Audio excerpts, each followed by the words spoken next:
top build ng dalawa sa mga pinaka-iconic na pangalan sa industriya, sina FPJ at Judy Ann Santos, sa pelikulang Isusumbong Kita sa Tatay Ko. Yung mga tao doon sa palengke, pinastos ako! Oh, baka binibiro ka lang ng mga yon. Ay, hindi! May binibiro mo naman kinain nila lahat ng paninda ko, tapos sisingilin ko sila. Dinagukan ba naman ako? Dinagukan ka? Dinagukan ako! Kaya ano tayo, nagkaroon ng walang bungulan sa sakitan dyan. Nasaan sila? Andon! At syempre bago na uso ang YouTube, at bagong-bago pa lang, ang aking channel kaya siguraduhin munang nakasubscribe ka, at pakipindot na rin ang subscribe button, para lagi kang updated sa mga susunod nating video.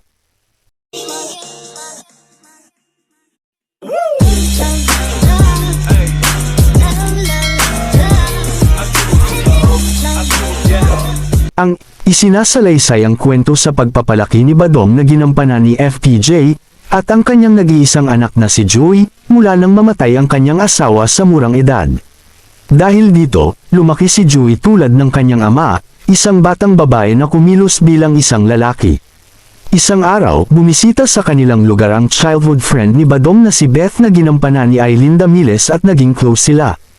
Gayunpaman, naramdaman ni Joey na sinusubukan ni Beth na palitan ang kanyang yumaong ina at sinisira ni Beth ang kanyang relasyon sa kanyang ama. Ang pelikula ay kumita ng humigit kumulang 10 milyon peso sa unang araw ng pagpapalabas nito. Sa pagtatapos ng palabas, kumita ang pelikula ng higit sa 100 milyong peso, na naging kauna-unahang pelikulang gawa ng Pilipinas na lumampas sa 100 milyong peso marka sa box office gross. Ito rin ang una at tanging pelikula ni FPJ sa ilalim ng Star Cinema. Tay? Pag-mekaniko na lang kaya ako. Para pagdating ng araw, ako na magiging chief mechanic dito. Ano? Pag nag-retire ka na.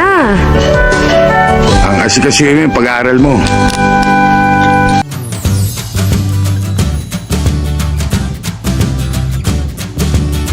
Sa tuwing pag-uusapan, ang TV series na pinamagatang Mara Clara at Esperanza, ay may isang pangalan na automatikong pumapasok sa isip, si Judy Ann Santos.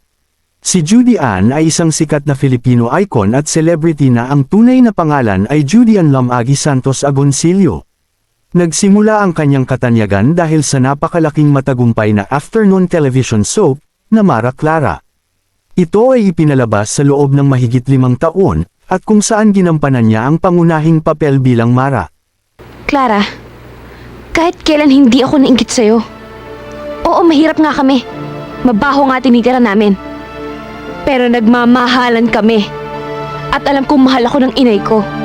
Sinundan niya ito ng isa pang hit television soap na pinamagatang Esperanza, na ipinalabas sa primetime slot ng ABS-CBN. Duro Esperanza, asikasuhin ko na muna yung pagpapatayo ng bahay dito. Para pagbalik mo gawa na. At dito na rin natin bubuuin ang pamilya natin.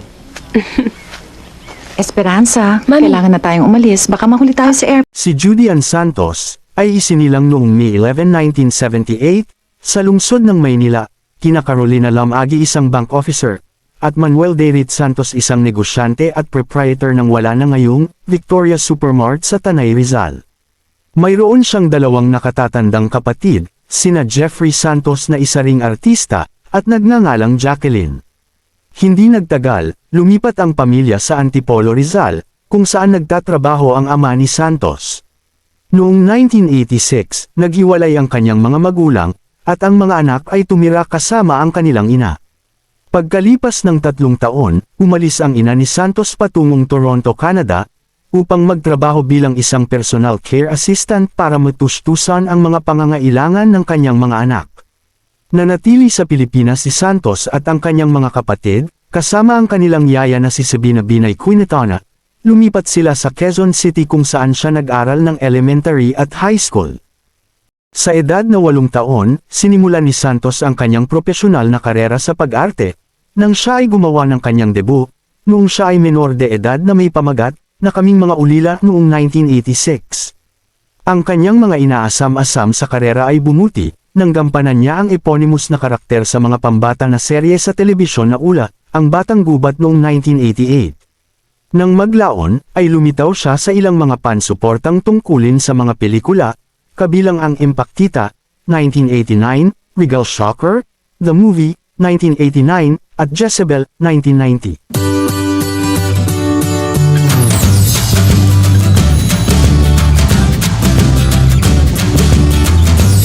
Walang duda, isa sa mga lubos na tinilayang tambalan noong dekada 90s, ay ang love team nina Judy Ann Santos, at Wawi de Guzman. Nang magsimula silang pareha, household name na noon si Judy Ann dahil sa ABS-CBN teleserye, na Mara Clara. Habang minarkahan ni Judy Ann Santos, ang makabuluhang bahagi ng kanyang karera sa pag-arte, sa pamamagitan ng titular role sa long-running classic, ABS-CBN melodrama na, Mara Clara, ito rin ay nang makilala niya si Wawi de Guzman, isang miyembro ng dance group na Universal Motion Dancers na tumayong leading man niya at naging unang boyfriend. Bukod sa kanilang mga kahangahangang pagganap sa nasabing serye, ang kanilang kapansin-pansing chemistry ay nakatawag din sa puso ng mga manunood. Kaya nagpatuloy sila sa pagbibida sa isa pang klasikong drama na pinamagatang Esperanza noong 1997 at ilang mga pelikula, tulad ng Mara Clara, The Movie, 1996, Esperanza, The Movie, 1999, Paano ang Puso Ko, 1997, at Muling Ibalik ang Tamis ng Pag-ibig, 1998. Kinilala sila bilang isa sa pinakasikat na showbiz tandem noong dekada 90. Galit! Sagutin mo ako! Ano bang gusto mo sabihin ko? Kahit na ano! Para maintindihan ko! Para matanggap ko kung bakit mo ako pinagtatabuyan ng ganito! Dahil nahihirapan ako tuwing nakikita kita. Dahil mahal kita.